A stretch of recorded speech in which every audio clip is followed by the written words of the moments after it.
All right. Well, thank you all for coming. Before we begin, I would just like to acknowledge that we're meeting today on the traditional lands of the Wurundjeri and the Bunurong people of the Kulin Nation. I'd like to pay my respects to their elders, past, present and emerging, and to any First Nations people who are here with us today. I'd also like to pay my respects to all the elders of the lands that this panel may reach. So welcome to the Something Old, Something New event. This event is part of a trilogy of events called Mapping Culture, and I'm so excited to bring to you today today's contribution to the overall conversation about culture. I'm Tierney Khan, and as well as hosting, I was also the guest programmer for this event, meaning that I had a lot to do with the planning of it. Now, when I decided that I wanted this panel to focus on the evolution of culture and what maintaining a cultural identity looks like in a globalised world, I knew exactly who I wanted to be on the panel. Aadhya Wije award dinner and Tahnee Edwards were both people who I'd come across before, and two people whose work and perspectives were worth sharing. Now, I won't tell you too much about their work, as I'll let them tell you all about it themselves. But both Tahnee and Aadhya are going to share with you their origin stories, as I like to call it, of both of their brands before we all launch into a panel discussion with me on all things culture. So without further ado, I'd like to introduce Tahnee Edwards to tell you all about her clothing brand, Gammin Threads. Thanks. Hi, everyone. I'm Tahnee. I'm a Yorta Yorta Tangarong woman, and I have a little brand called Gammin Threads. I come from a graphic design background, and then I moved to Melbourne to study fashion merchandising, and I loved it. But then I worked in fashion for like a year, and I hated it. Just like acting as if clothes were life or death. It just wasn't for me. And so I sent my resume out and I started working casually at an Aboriginal family violence org called JIRA in the community engagement team. And for like the first time professionally, I felt like I was doing really rewarding work, like helping our women and our communities. And it's a long story, but like throughout that time, my mum was terminally ill and she passed away. And so I was going through a real creative block, just part of the grieving process. And so as much as I wanted to kind of get into fashion again and to do my own thing, I knew I just had to write it out and write out what I was feeling, like anxiety and stuff.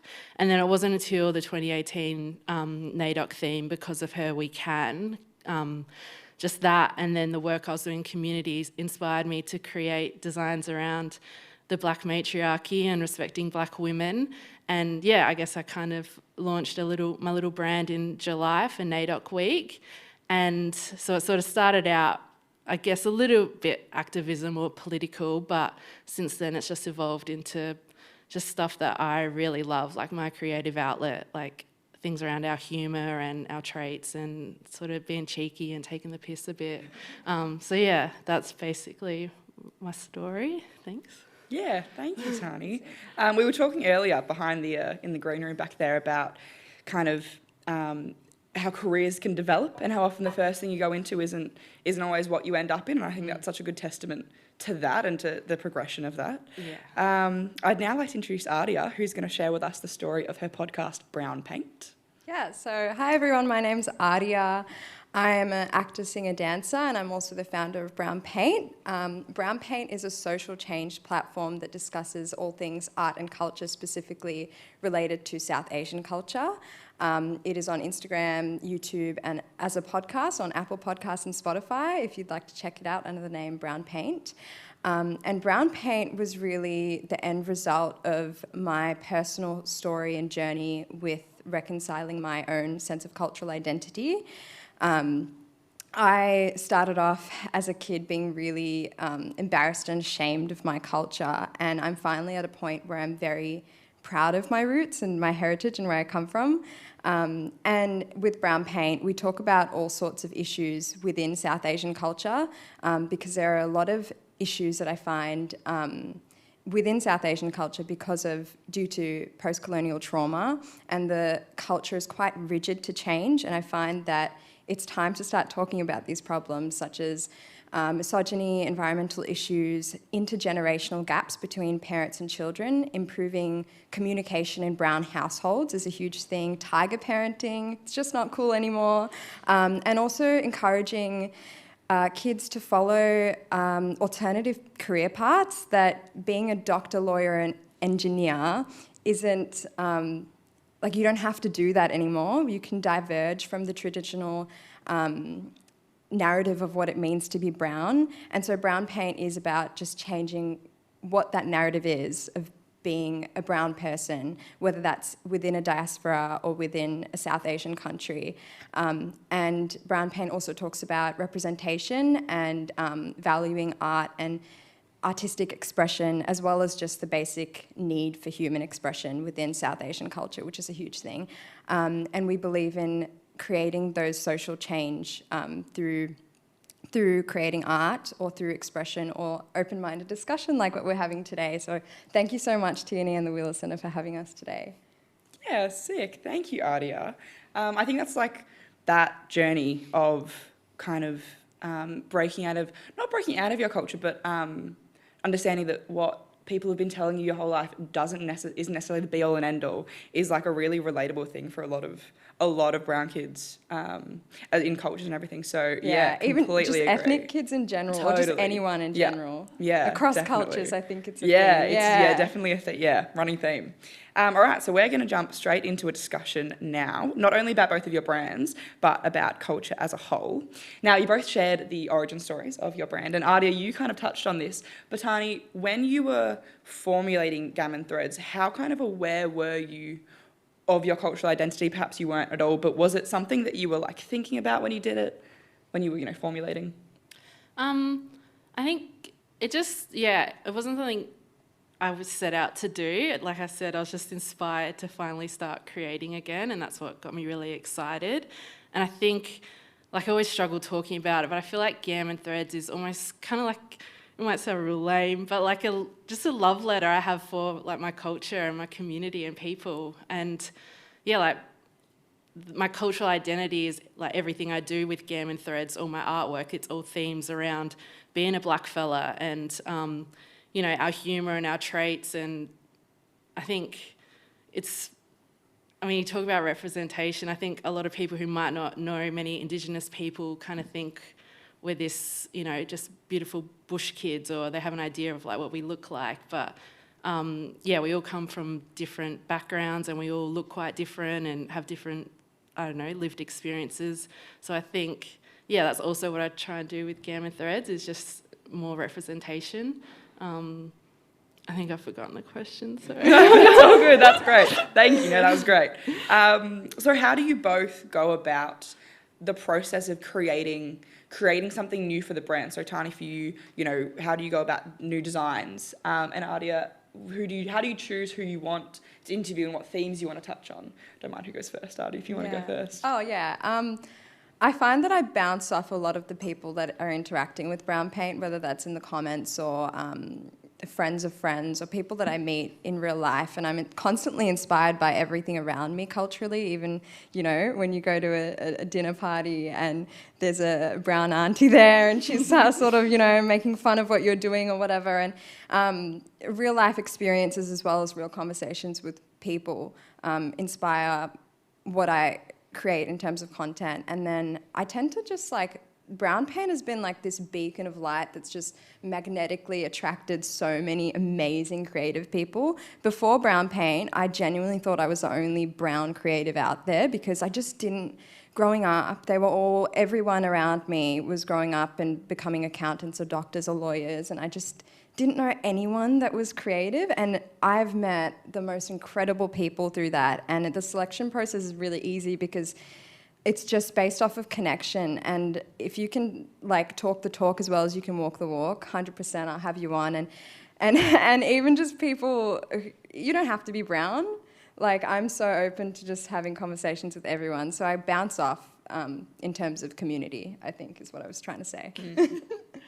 What was the question, sorry? Just how do you go about new designs? I think I just have heaps of stuff going on in my head, and I have a little notebook where I put all my ideas down. You might hear someone say something, you're like, oh, that's pretty funny. That's so, such a black fella thing. I'm going to do something with that. So I have a massive sketchbook of all my ideas, but I don't really have the time to, because it's still my side hustle, and I just do it when I can. So I just create when I'm, inspired. But I love, what you're talking about with communities and stuff. I feel as Gammin's, it's like a brand. So the whole story I tell with it, like with the photo shoots and your social media presence, I just love involving my community, especially young, staunch, like Aboriginal women. Like they're all my models that I use, and they're big, elders and aunties. They're massive inspiration for me. So, I just create when I can. Yeah, cool. And I think, Aadhya, what you were saying about, not being brown, I think that it's really important in conversations about culture, and especially ethnic conversations, to have not just brown people. You know what I mean? Like these conversations don't get out there, and these messages don't get spread if we're only talking to our own communities. So again, both of you kind of touched on this, but with the podcast specifically, is there a legacy that you want to is there a legacy you want to leave? Is there one thing that, if people listen to your podcast, that you want them to take away?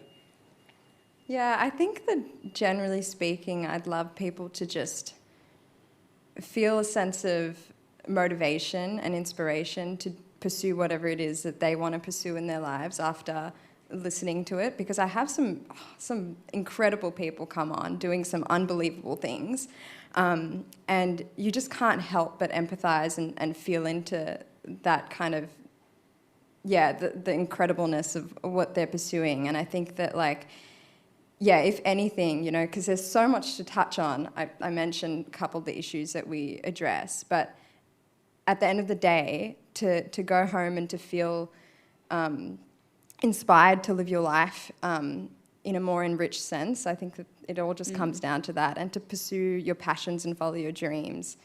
Yeah. Do you view your work in the podcast as politically motivated in any way, or politically charged, or is it just kind of you just living your life and talking to people? Yeah, well, at the very beginning, it kind of I don't know, I think the tone of it kind of was a bit social activist, or a bit aggressive, and I really had to pull it back, because it's not political. It's really just about culture and intra-cultural issues, so issues within the culture. And I don't think that sometimes it doesn't have to be political, and I think that that's okay. And I think that there's a lot of things that that we can talk about, and a lot of art that can be created that doesn't have to be political all the time. But definitely, if people want to bring their political opinions in, I'm very open-minded to either side. I think that it's important. I think the climate's very divisive at the moment, and so it's important to just have open-minded discussions, and that's what I prioritise. So if someone wants to bring in their political views, cool. If we just want to talk about, I don't know, your cat and what you had for breakfast, that's cool too. But it's just about open-minded discussion and encouraging that, because I think that people, because it's getting more politically divisive, people become less tolerant of opinions. There's less diversity of opinion, which is a huge thing. And so it's just important to just talk about everything and it all be okay, if that makes sense. Definitely. Yeah. Definitely. I think that brown people doing things isn't always political. You know what I mean? It's not always a cultural statement. Sometimes it's just living your life. And Tahnee, what about you? Is there a legacy that if someone were to come away that you would want them to think from Gammin Threads? Leave with, rather? Yeah, I'm out here doing my thing and having a good time, and I want to spread joy when people see my work, because again, I started off a little, I guess, political, and I think a lot of people like putting Gammin Threads in this activism little bubble or activism wear, and I get really funny about that, because I don't feel, I'm not an activist. Well, we all have our little lanes, and this is my lane. I leave the activism work to amazing people in our community like Gary Foley and Tahnee, and these people who are out here organising rallies and speaking at important events. I'm not equipped to do that. I just want to create designs that resonate with people and empower our mob especially. And so if I'm feeling like I want to make a T-shirt around, supporting your local blacktivist, or if I just want to create a Keen's curry tee, because that's That's kind of like I think I love humour and pop culture more than I'm attached to activism and politics. So, I mean, and that's the beauty, like this is, the only people I'm accountable to are like my family and my community. Like it's not like I have big bosses that I have to, apologise to. Like it's just myself. So, yeah, if I put out a tee that says "Don't be a dumb dog," that's like, I guess that's it is what it is, and I hope people enjoy it. Totally, definitely, yeah. But I think my friend told me once, like, you don't always have to fight the fight, and when that just it kind of made me relax a bit. I'm like, yeah, cool, I can just put out stuff because like I said, we're so diverse and not all of us. Yeah, it's exhausting. Like, it's exhausting always trying to be like, what's my next statement? What, everything I'm doing is a activist political thing. Like sometimes you just want to create art for the sake of creating art. It's really stinky if everything's always political. Like there's just a bit of a, like, I don't know, it can get real messy real quick. And so it's healthy to have bits and pieces here and there and have a balance, I think. And sometimes the people you want to reach won't listen to something that's political and outwardly political, you know what I mean? Like, politics scares people sometimes. And so, by not making everything so political, I think you're opening up that conversation even more. So both of you obviously have your identities really linked heavily to your brands. Because of that, I know we kind of touched on this, but do you feel like a pressure to be kind of a representative or almost like a spokesperson for your own communities? Don't mind who goes first, Aadhya. Don't want to go? You go first. Yeah, I definitely feel that pressure because you are, like, whether you like it or not, you're representing your community, and that's really important. Like, I'm accountable to them, and if I don't have their support, then like there's no point in me doing what I'm doing. So I get real nervous even doing these events in case I say the wrong thing. But it's, again, I'm so nervous. I've gone, no, it's so true. No, it's so true, like what you said, because I think people forget that you are one person. Like I've had my fair share of Instagram scandals with brown paint. It's just ridiculous. I'm not even, as big of a page as you or anything, but people do forget that you're just one person and that you have your own unique sense of cultural identity and relationship with that specific culture. And so a lot of the times I kind of get palmed off as maybe not brown enough to be speaking about these brown issues.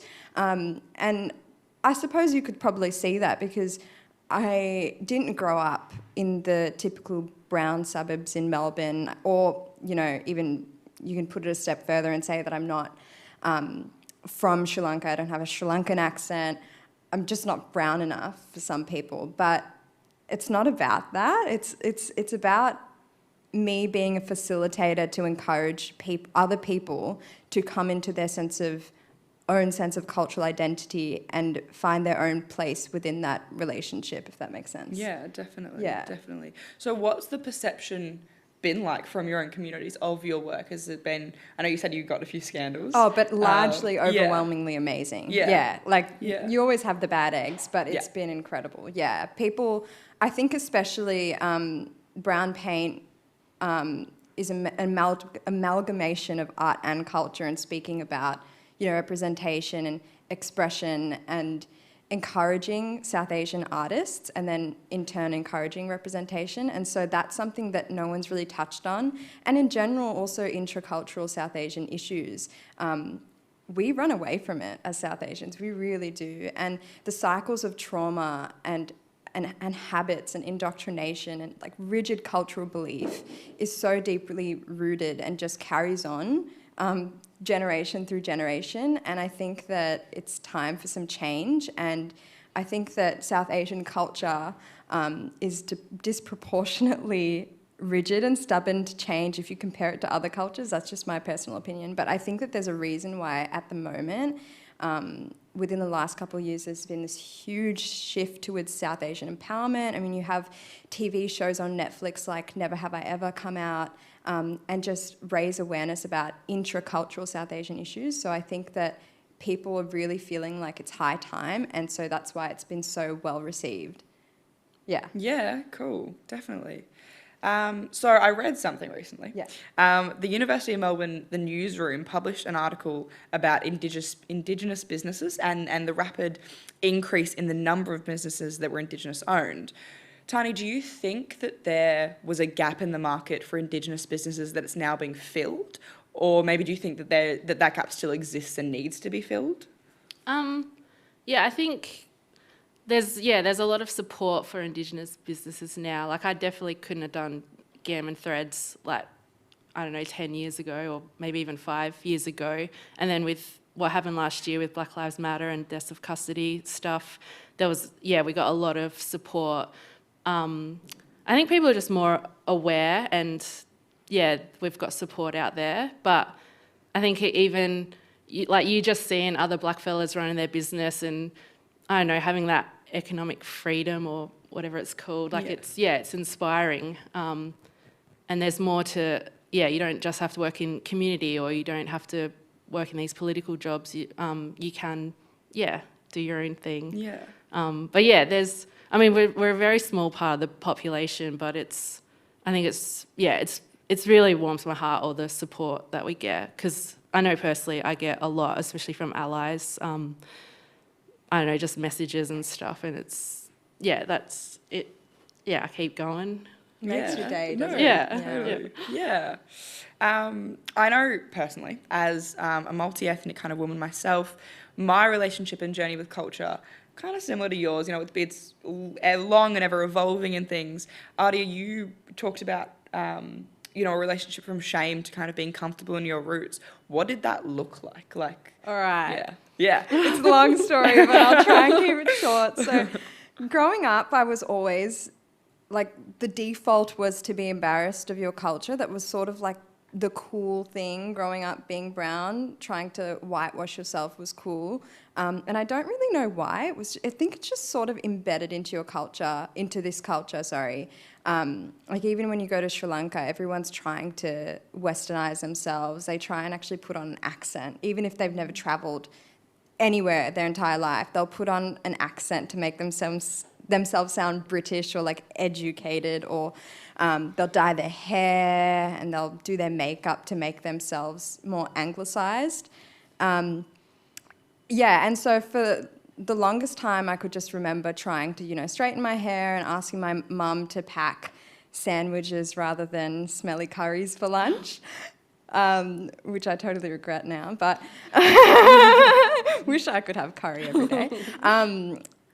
So I was embarrassed, and then growing up further, and I used to take these yearly trips to Sri Lanka to visit my family every year, and I kind of started to open my eyes to what was going on in the country and sort of these little cultural kind of knickknacks that were happening and all the politics and the corruption, and it just started to really disgust me.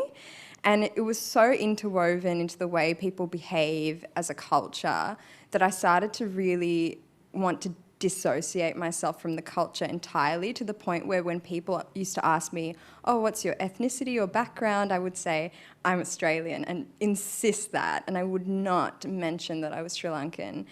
And then after I graduated high school, whilst everyone was, partying away at schoolies, I went and took another yearly Christmas holiday trip to Sri Lanka, and I was faced with those really big questions of who am I and what do I want to do in this life. And every year in Sri Lanka, we kind of travel out to the jungles, and I'm sure you felt like you as an Indigenous woman know what I'm going to talk about, but this phenomena of land connection, and that sense of, like, being on your motherland, and untouched land, by the way, because you don't feel it when you're in Colombo, but when you're kind of further out in jungle terrain and you're sitting there and you just feel like this overcoming sensation of belonging and home and ancestry, and it sounds really spiritual and whack, but it's really, like, I'd urge you to try it. Fly out to where you're from, find a piece of untouched land and feel it. Feel whatever, be open to feeling or receiving something. And that sensation, I've always felt that every time that I visited Sri Lanka, but I always pushed aside. I always, ugh, ew, like I'm not Sri Lankan. But that year I really allowed it to sink in, and it really helped solve that question of who am I at that pivotal stage in my life. And I realized that culture is actually a lot more to do with your identity than I think people give it credit for. And I realized that, yeah, culture is quite literally the foundation of who you are. It's in your DNA, it's in your blood, it's in your bones. It's the story of your ancestry is literally stored inside you. And so you kind of can't, what I realized is you kind of can't actually answer that question of who are you until you solve the cultural aspect first, that first layer. And so I began this journey of like learning about my culture and tapping into that understanding and really diving into the food and the music and the people. And I just felt everything click into place, and it's just gorgeous when that happens. And then, of course, you know, I diverged from the mainstream brown path of becoming a doctor, lawyer, and engineer. I dropped out of my science degree at Monash, and I decided to study, I decided to jump straight into a career in performing arts. And for anyone looking into my life objectively, they would understand why that is so fitting for me. I've been dancing and singing since as long as I can remember, and it's way more fitting than science, but I did suffer a lot of backlash from my friends and my family, my community, my culture, and a lot of intra-cultural discrimination. So I think that, yeah, I've totally lost track of the question, sorry. But no, that's fine. No, yeah, so my culture kind of hated me at a point where I was really trying to love my culture, is what I was going to try and say. And yeah, it's been a journey, but I'm at this space where it's weird because I feel like a lot of people in my culture might, like, not hate me, but they just don't feel like I'm possibly the right representative for these issues, or, yeah, but I'm at this point where I've reconciled those parts of the culture which I previously hated, because I realized that anything worth loving, or any person even worth loving, is you have to accept those flaws. And so that's how I've kind of managed to be at a point where I'm okay with it all, and I recognize the beauty in my culture, but I also recognize where it needs to change, shift, and heal. Yeah, Yeah. no, definitely. Sorry, I think long-winded story. No, yeah, no, good stuff. I think that feeling of shame, especially when you're younger, is such a common experience with a lot of brown kids. Yeah. Especially, you know, growing up. I know for me, I grew up in a very white area, and so being brown wasn't something that was like normal and common.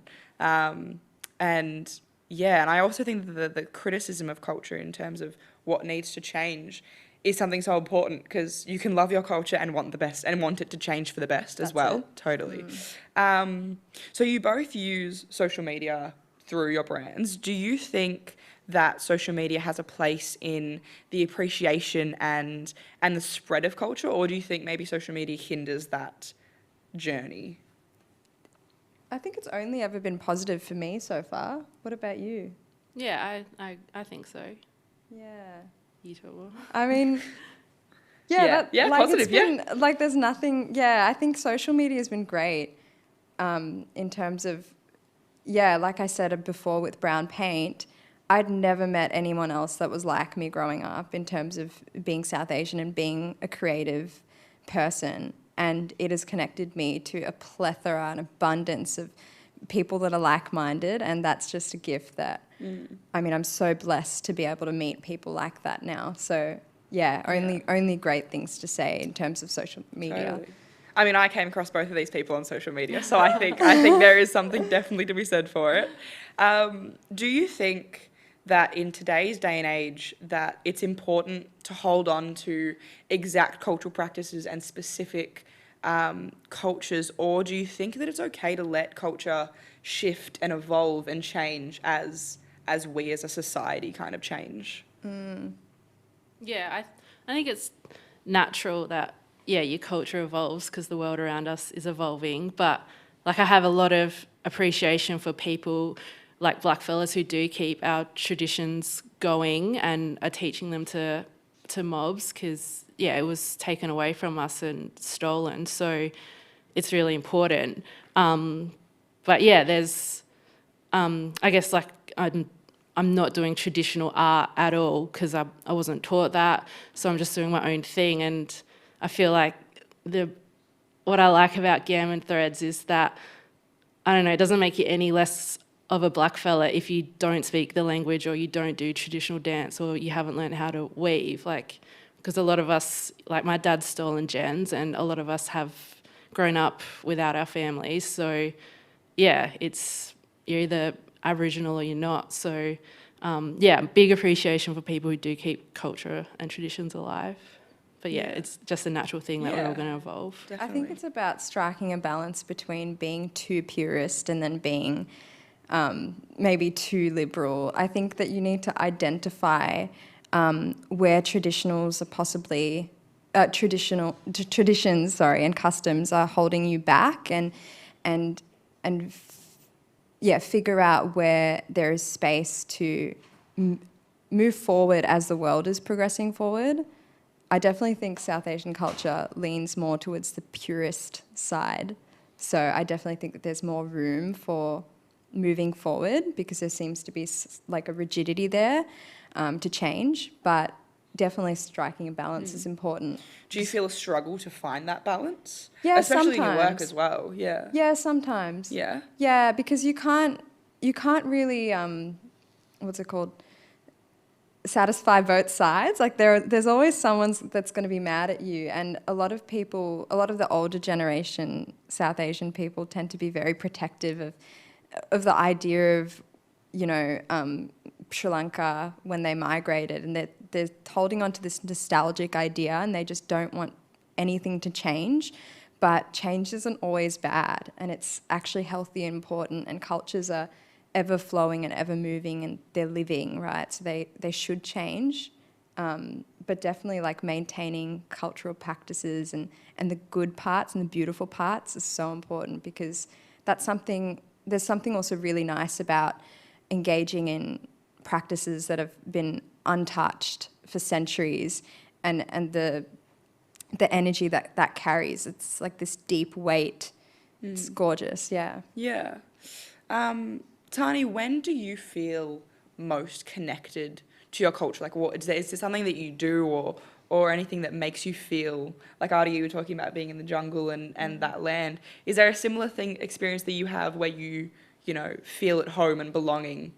Like I love obviously being up on the river on Yorta Yorta country. Like that's something super special, and I do feel a deep connection to just my ancestors and my nan and stuff. But I just love being around in my work, because I still work at JIRA, I still work in community, and I love when we put on workshops and I'm just surrounded by Aboriginal women, because there's just so much strength and resilience, and you do just feel supported, and I feel heaps connected to my mob when I'm with them. So Yeah, cool. All right, we're going to finish up soon, so I'm going to ask one last question. Is there anything that either of you would want to say to someone who is perhaps struggling with their own cultural identity and their own journey that, we mentioned earlier? Anything? Yeah. Oh, I would say not everyone has the privilege of knowing where their ancestors are from. And also, or sometimes and you're like, it's Tierney, who's an amalgamation of 5 different amazing cultures from around the world, every single continent apparently, which is amazing. But not everyone has the privilege of knowing, or maybe they're not even in touch with their family, so they have just no way of knowing. And so it's about finding what's right for you. And we're really lucky here in Australia that even if you were someone that didn't know, you could identify with Australian culture, whatever that means to you, because that means so many different things to so many people. And people tend to for example, I grew up around a lot of Asian friends, and so I adapted parts of Asian culture, and that's also a part of my cultural identity. And so there's no right or wrong answer, and it's all about your own journey and being open to receiving all the amazing cultures that are around you. Nothing belongs to anyone. It's all a beautiful concoction, and that's how it should be. And so adapt and change and soak it all up from around you, because nothing's wrong and nothing's right, and it's all what's right for you, if that makes sense. I just don't know how to follow that. Your own cultural journey. Yeah. Yeah, I think, I don't know, just coming from like a First Nations perspective, if just surround you, like just talk to elders and go to events and, just immerse yourself in culture, and you might try and find some comfort in it or find some connection. And yeah, like it's a massive journey. Like so many people can struggle with their identity, let alone their cultural identity. So yeah, just be kind to yourself and enjoy it, and don't be too hard on yourself. Yeah, no, definitely. I think that's something I would have liked to hear when I was younger. Definitely. Unfortunately, that's all the time that we have today. I'd like to give a very special thank you to Aadhya and Tahnee for joining me and speaking so beautifully on all things culture. If you liked this and would like to see more of our Mapping Culture series, you can live stream or attend the Mapping Culture Treaty event on Thursday with Ellie Patira, Natasha Bamlett and Douglas Briggs. Thank you all for coming. We hope that you enjoyed the event and have a safe journey home. Thank you.